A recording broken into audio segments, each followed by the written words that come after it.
What's good? What's good? Good morning. Uh, I was called a colonizer the other day. It's not the first time I've been called a colonizer, and it's not the last. Um, but I simultaneously find it funny and depressing. It hurts, but at the same time, I need to just brush it off.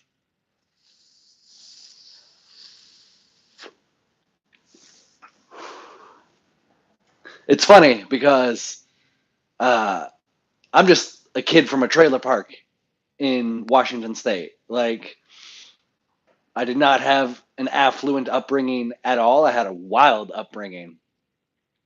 And over the last 50 to 60 years, as the middle class has been shrinking,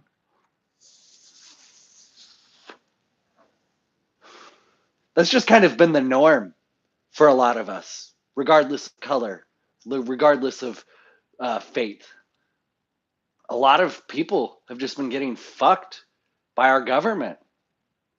And it's not even just our own people, but let's focus on our own people for a minute. The title of this video: reconciling the cultural balance sheet we inherited. What does that mean?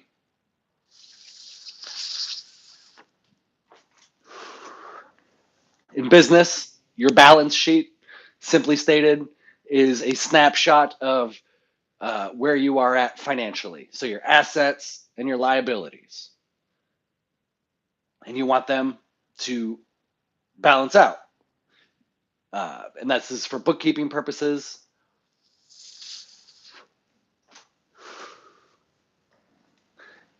That's why it's called a balance sheet. They balance, right? Uh, when applying that concept to our culture, to our country, to our government, we have to assess what I see as the assets and liabilities are the pros and the cons, the good versus the bad.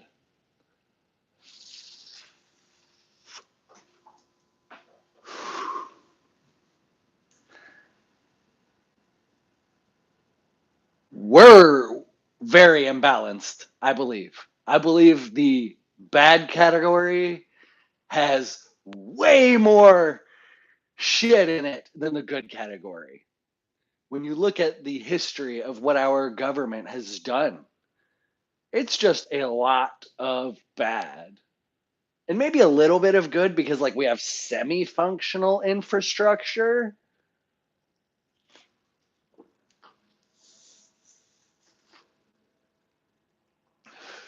And so I don't know where you live, but I currently live in Washington State. I'm moving.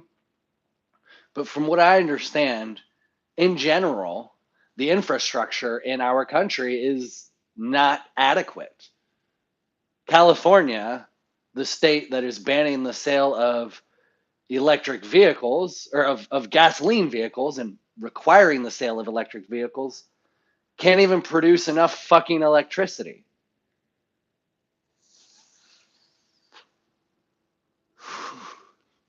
Explain that to me.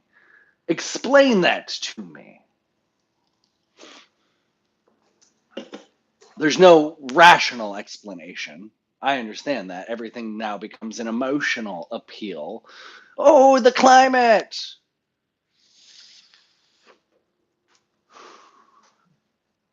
And so this is where I get really frustrated. Not the climate issue, but let's go back to the balance sheet of our country issue.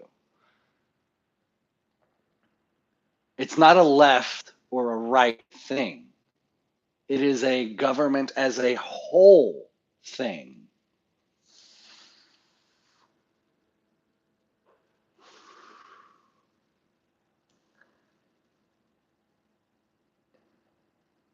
And it just, I don't, I struggle to understand or comprehend or compartmentalize people who blame the government. So I'm talking about now leftist people, and let's use an example of the war on drugs. They're like, oh, the government is so bad. Look at what they've done to people of color. But let's make the government bigger and more powerful so they can fuck people even more.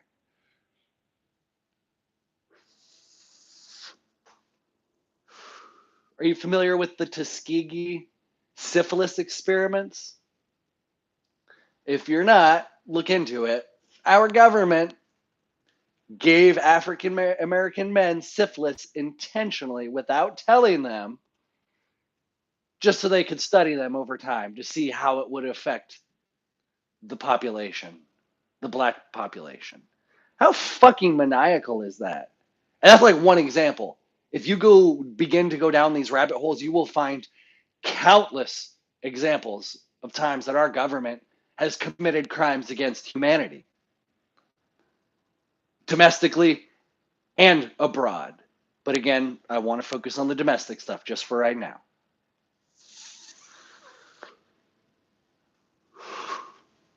Apparently, the Center for something control, something that starts with a D, disease, they have decided that now they want to mandate the plague jab for school children. That is a crime against humanity.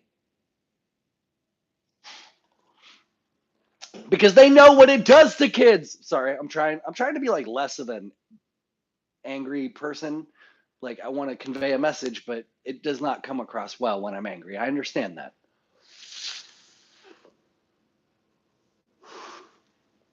But we should be angry. I don't really like talking about the trans thing too much because as an anarchist, live and let live. But mutilating children, that is also a crime against humanity.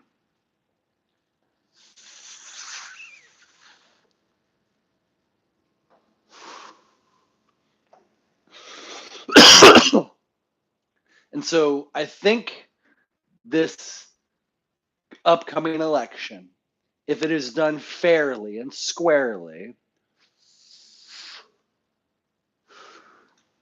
we're going to see a red fucking tsunami. It's going to be a hurricane of red up in that bitch. Which will again have pros and cons.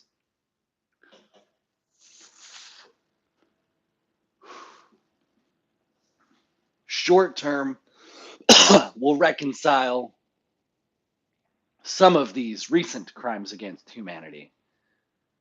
But in the long term, we're still playing the two party of one monster game.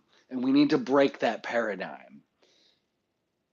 That should be our 3 to 5 year goal as activists, as social justice warriors who want to wake up to the cause.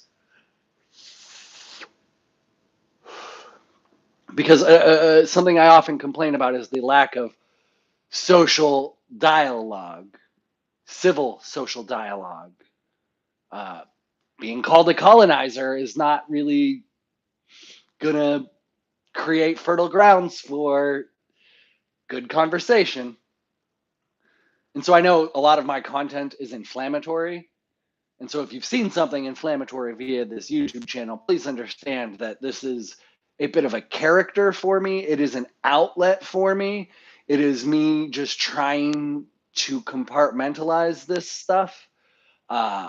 It is not who I am in totality. And if you do want to have a conversation and you do find yourself wondering why so many people have become bigoted conservatives, I'd love to have a conversation with you because I am not a conservative. I find myself aligning with them a little bit right now because whatever the left has become is disgusting. But that's okay because we need that observation, that awareness needs to be exposed so people can wake up. So after the red wave of 2022, Let's come together. Let's try to find some common ground against our common enemy, which has constructed this heinous balance sheet we must reconcile. And while I've outlined just a few items, there are a lot. 3/4 of America, I would say 3/4 to 80% of America has been just fucked with for their life, whether they're 20, whether they're 60, whether they're 100. Things have just been going downhill for a very long time. And we can even have the conversation around the fact that things weren't necessarily great to begin with when you look at the balance sheet and slavery and what we've done to the indigenous people, what we've done to the Japanese people. I understand that we have a really, really dark history we need to account for. But explain to me how me as a trailer park kid from Washington State is to blame for that. Uh, I'll be waiting.